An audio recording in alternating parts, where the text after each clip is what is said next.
Padmashri doctor DY. Patil यांचे निधन. शिक्षण क्षेत्रातील दूरदर्शी नेतृत्व काळाच्या पडद्याआड.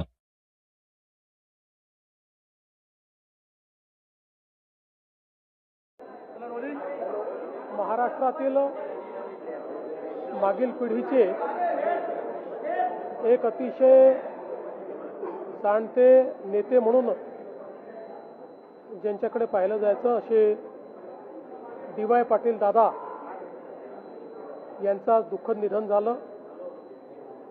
आपल्या सर्वांनाच कल्पना आहे की राजकारण, सहकार, शिक्षण, उद्योग या प्रत्येक क्षेत्रात अतिशय गुणात्मक कार्य हे डी.वाय. दादांनी उभं केलं आणि विशेषतः समाजातल्या प्रत्येक व्यक्तीला न्याय मिळावा अशा पद्धतीनं त्यांचं कार्य होतं. एक प्रदीर्घ अशी राजकीय कारकीर्द देखील त्यांची होती. नगरसेवक, आमदार इथपासनं तर बंगाल, बिहार आणि त्रिपुरा या राज्याचे राज्यपाल म्हणून देखील त्यांनी कार्य केलं. आपल्या विविध संस्थांच्या माध्यमातून एक मोठं शिक्षण क्षेत्रातलं साम्राज्य त्यांनी उभं केलं.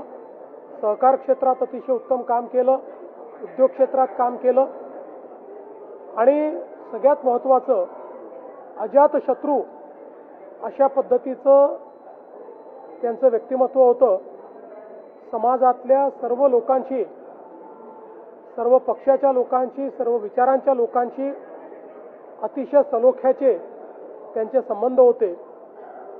मला देखील अगदी जवळून त्यांच्याशी संपर्क ठेवता आला आणि निश्चितपणे त्यांचं जे व्यक्तिमत्व होतं ते अगदी हवंहवंसं वाटणार अशा प्रकारचं व्यक्तिमत्व होतं.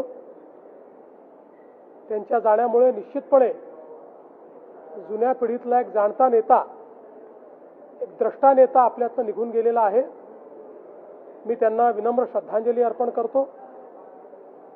त्यांच्या कुटुंबावर आज हे जे दुःख कोसळलेलं आहे ते सहन करायची शक्ती ईश्वराने त्यांना द्यावी. श्री सतेज बंटी पाटीलजी यांच्याशी माझं फोनवर बोलणं झालं. त्यांना माझ्या शोकसंवेदना मी दिलेल्या आहेत आणि पूर्ण शासकीय इतमामात त्या ठिकाणी त्यांचा अंत्यसंस्कार व्हावा अशा प्रकारचे निर्देश देखील देण्यात आले आहेत.